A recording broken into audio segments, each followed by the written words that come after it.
Good day everyone, my name is Ramos Kisha Marie A from BSc 1-7. Today we will talk about the moral development theory and intergenerational transmission theory.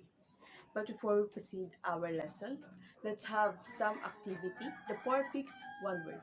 You only have 1 minute to do this activity. The timer starts now.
Okay, time's up.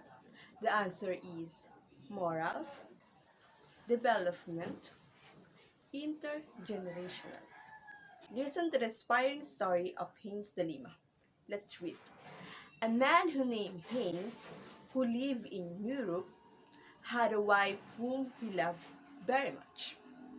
His wife was diagnosed with a rare type of cancer and did not have a long to live. Luckily, there was a pharmacist who invented a drug called radium that could cure her. The pharmacist owned all the rights to this medication and decided to sell it at the high markup in order to make a profit. While it cost only $200 to make, he sold it for 10 times that amount and cost at $2,000. Haynes did not enough money to pay the exorbitant price, so he tried fundraising to cover the costs. With time running out, he had only managed to gather $1,000, which was not enough to buy the medication. Haynes begged the pharmacist to sell it him at the reduced price, but the man refused. Desperate and running out the time, Haynes broke into the pharmacy after hours and stole the drug. The question is, was this the right or wrong thing to do? Why? After listening in the story of Haynes de Lima, Colbert asked a series of questions such as 1. Should Haynes have stolen the drug? 2. Would it change anything if Haynes did not love his wife? 3. What if the person dying was a stranger? Would it make any difference? Number 4. Should the police arrest the chemist for murder if the woman? To answer this question, now let's proceed to our lesson. Introduction. Jen Piaget introduced how moral development occurs in stages. Each levels build on life, experience, and active reasoning. The moral development that Jean Piaget introduced is cognitive development. Lawrence Colbert furthered this idea by examining new normal reasoning changes as he grew. Lawrence Colbert's 1958 agreed with Piaget's 1932 theory of moral development in principle but wanted to develop his idea further. Colbert's theory proposed that there are three levels of moral development, with each level split into two stages. The three levels of moral reasoning included pre-conventional, conventional, and post-conventional. Let's elaborate. Level 1 is pre-conventional. Pre-conventional is the first stage of moral development and the last until the approximately age of 9. At the pre-conventional level, children don't have a personal code of morality and instead moral decisions are shaped by the standard of adults and the consequence of the following or breaking their rules. Pre-conventional moral development is about the children's moral decision are shaped by the adults and say that this level is the children have a fear to disobey the rules because they know that if they disobey the rules there are punishment behind. At this stage of morality you have fear to do something wrong because you will suffer at the punishment after you do something wrong. Under the level 1, we have the first stage or the stage of obedience and punishment orientation. The first stage highlights the self-interest of the children in their decision making as they seek to avoid the punishment at all costs. In relation to our example above, the man should not steal the medication from pharmacy as he may go to jail if he is caught. Uh, as I said, the children know to obey the rules because if they disobey the rules, they are punishment behind. At the story of Haynes de Lima, if Haynes is in the stage of morality, he didn't the medicine in the pharmacy. In this stage, we can say, when you do something good and bad, there's a punishment and reward if you do something. Example here, the child won't grab a candy at the supermarket for fear of being slapped. Stage 2 under level 1 is self-interest orientation or individualism and exchange. In this stage, observe how children begin to adapt the views taught but also recognize that there is more than one point of view for each matter. In this stage, you will do something but there is a replacement. At Haynes de Lima, example, Haynes stole the drug for his wife, but he will go to jail. The example here is, I will clean the basement, but only if you can take me to the mall. In this case, you do something, but there is replacement or exchange. Level 2, conventional, is the stage of moral development and it's characterized by an acceptance of social rules concerning right and wrong. At the conventional level, most adolescents and adults, we begin to internalize the moral standards of values adult rules model. In this stage, you may concern about the right thing and wrong thing. Let's proceed to stage 3.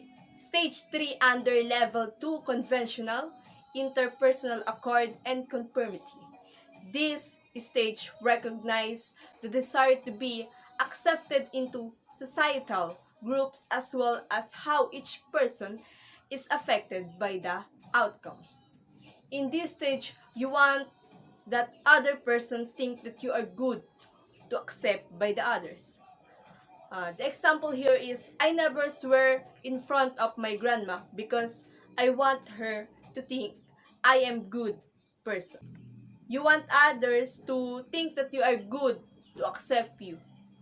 Under also of level 2 conventional, stage 4, the authority and social order, maintaining orientation. We and social order reign supreme. Rules and regulations are to be followed and obeyed. In the above example, the man should not steal the medicine because it's against the law. In this stage, we have the knowledge to obey and follow the rules of regulation. In this stage, we have the knowledge to obey and follow the rules of and regulation. It's either under the law or organization and establishment. The example here is, I drive the speed limit because it is the law. Second, I wear dress code because that it was the school requires. Last level, post-conventional. Morality is the third stage of moral development and is characterized by an individual understanding of universal ethical principle. There are abstract and ill-defined but might include the presentation of life at all costs and the importance of human dignity. Um, the last level is about the values and respect of the individual to other. Let's proceed to stage 5 under level 3. Social contract orientation. This stage acknowledges the introduction of abstract reasoning as a people attempt to explain a specific behavior. In our example above, the man should steal the medication for his wife because she is deadly ill, and the laws do not take the circumstances into account. In this stage, explain you have the knowledge that what you should do, but for the sake of your loved ones, he will do it for her or he. Let's proceed to stage 6, universal ethical principle. The final stage of Colbert's theory states that moral reasoning is based on personal values. In this stage, the personal values is important. The example here is I will help the homeless person because every human being has basic dignity that should be respected. Second example, I will not steal because it would be unjust to take something that doesn't belong to me. To understand the sixth level of Corbert's theory, we have the summary. In the first stage, children obey the rules taught that believe that what society say is right. Next, avoiding punishment is a leading factor in their desire to obey authority. Second, stage 2. Children can see that there are multiple points of view to matter in questions. They have a reasoning according to their self-interest. Stage 3 is about the value of supportive communication, desire to be a good, helpful member of a society. Stage 4 is about they seek to instead to meet the goal of the society when includes maintaining law and order. Stage 5 is about people evolve from seek the idea of being good into what would right thing to do. Stage 6 is they work into incorporate justice and creating a fair society for all. Let's proceed to our last lesson, intergenerational transmission theory. Intergenerational transmission theory refers to the transfer of individual abilities, traits, behavior, and outcome from the parents to their children. In this case, it's about the transmission of values, traits, cultures, and as we can pass by one generation to the next. As I said, I am Ramos Kisha Marie A from BSC 1-7. Thank you.